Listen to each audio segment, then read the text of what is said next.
Hello everyone, welcome back to Phone Questions channel.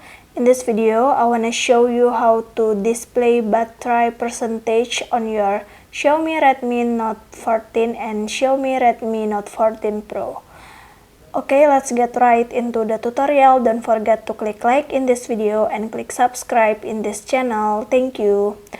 Okay, to display battery percentage on my phone, first thing first, open your settings menu and then go to notification and status bar, click it.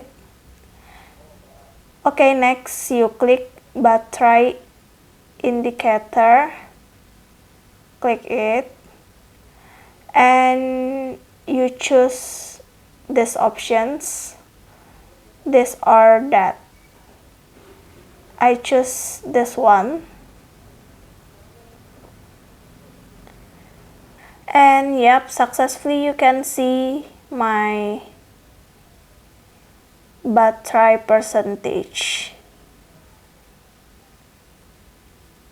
So guys, this was my tutorial. I hope to be useful for you. Don't forget to click like in this video and click subscribe in this channel. Thank you.